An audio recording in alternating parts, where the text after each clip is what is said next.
નમસ્કાર, આપ જોઈ રહ્યા છો અરવલ્લી સમાચાર અને બુલેટિન સાથે હું છું માસૂમ। સમાચારોની શરૂઆત કરતા પહેલા નજર કરીએ હેડલાઇન્સ પર।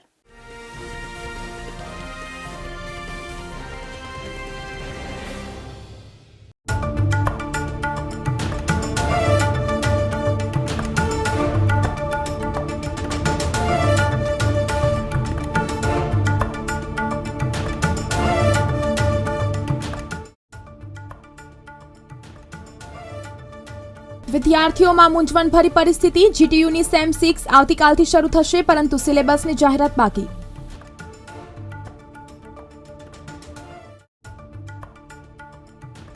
વર્ગ 3ની 4304 જગ્યાની ભરતી જાહેર। આજથી ફોર્મ ભરી શકાશે। અંતિમ તારીખ 31 જાન્યુઆરી।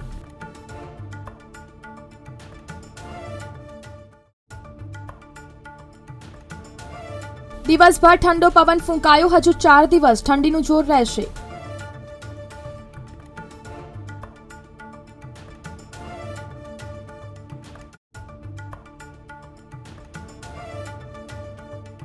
ત્રણ દિવસ ઠંડીનું જોર યથાવત રહેશે। Visibility 600 metre. સુરત આવતી જતી ફ્લાઇટો અને ટ્રેનો 4 કલાક મોડી પડી।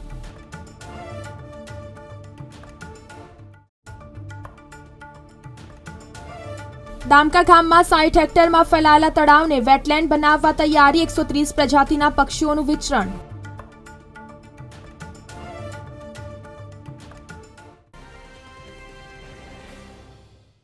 સમાચારોની શરૂઆત કરીએ તો સીબીએસઈ 10મા અને 12મા બોર્ડની પરીક્ષાની ડેટ શીટ જાહેર કરી છે, તેમજ 15મી ફેબ્રુઆરીથી પરીક્ષા શરૂ થઈ રહી છે। કોવિડ પછીની બોર્ડ પરીક્ષા પેટર્નમાં એમસીક્યુ, બહુવિધ પસંદગીના પ્રશ્નોનું ભારાંક વધારવામાં આવ્યો છે।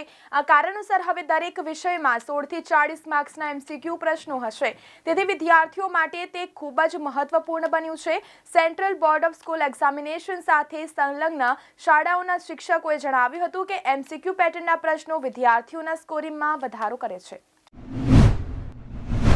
બીજી તરફ વાત કરીએ તો ધોરણ 9થી 12ની બીજી કસોટી 29મીથી શરૂ થશે। ધોરણ 10 અને 12ના વિદ્યાર્થીઓમાંથી બોર્ડનો દર દૂર કરવા માટે તેમજ સ્કૂલોએ પ્રી બોર્ડ પરીક્ષાનું આયોજન કર્યું છે।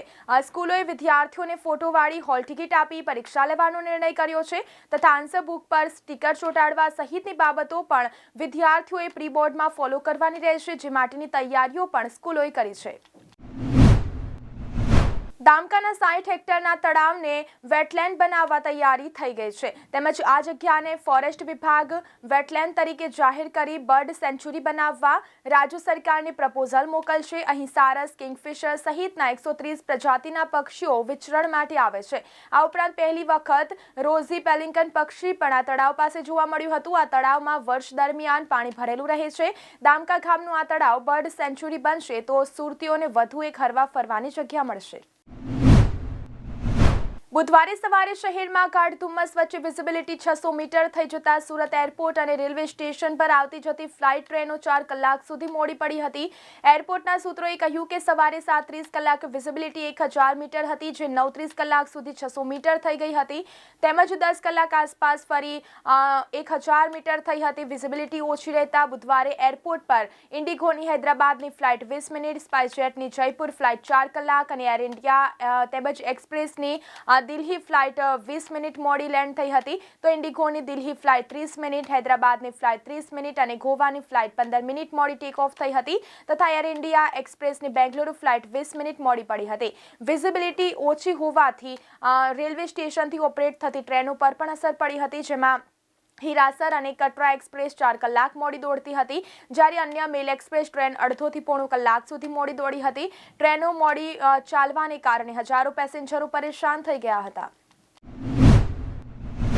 ઉત્તરથી ઉત્તર પૂર્વના શરૂ થયેલા ઠંડા સૂકા પવનોની અસરથી મહત્તમ અને લઘુત્તમ તાપમાનમાં 2 દિવસમાં 4 ડિગ્રીનો ઘટાડો થતા બુધવારે ઠંડી વર્તાઈ હતી।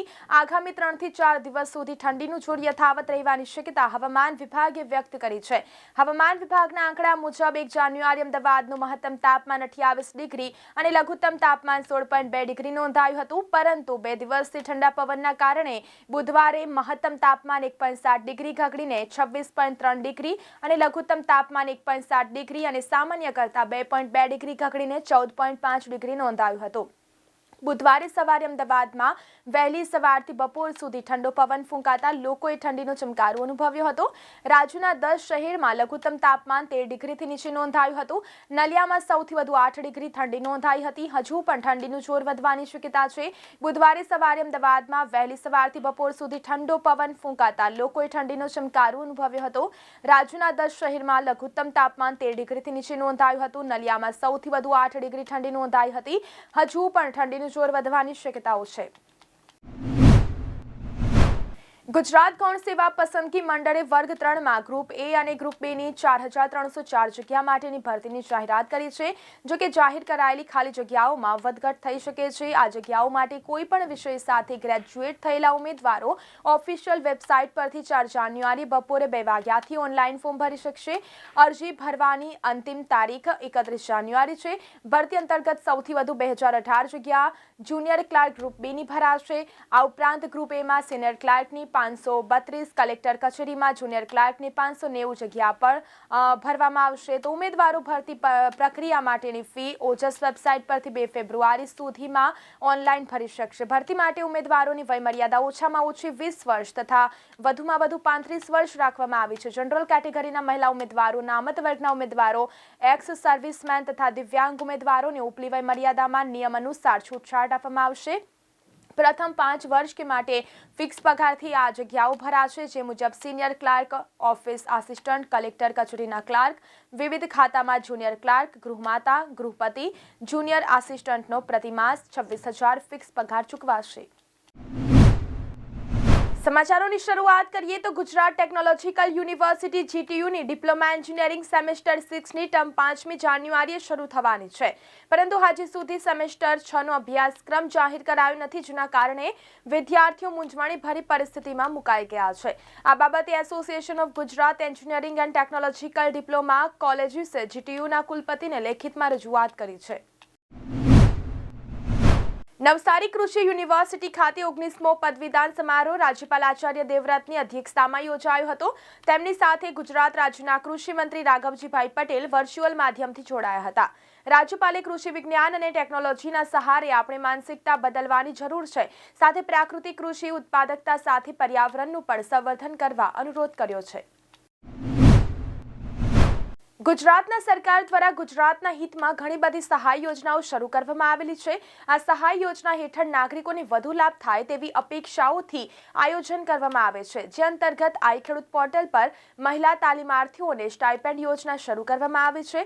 આ યોજના હેઠળ અરવલ્લી જિલ્લાના મેઘરજ તાલુકાના પંચાલ ગામે મહિલાઓને વિવિધ પ્રકારની શાકભાજીઓનો તેમજ ફળ બનાવવાની તાલીમ આપવામાં આવી હતી. તેમજ આ તાલીમમાં અથાણા, શરબત, કેચઅપ, મોરબ્બો, સીલ વગેરે બનાવવાની બહેનોને તાલીમ આપવામાં આવી. સાથે તેમની પ્રેક્ટિસ પણ કરાવવામાં આવી. આ યોજનાનો લાભ લઈને મહિલા ગૃહ ઉદ્યોગ શરૂ કરી શકે અને ત્યાં પોતાના આત્મનિર્ભર બની શકે તે માટે ગુજરાત સરકાર આઈ ખેડૂત પોર્ટલ પરના બાગાયત વિભાગ દ્વારા મહિલા સ્ટાઇપેન્ડ યોજના શરૂ કરવામાં આવેલી છે.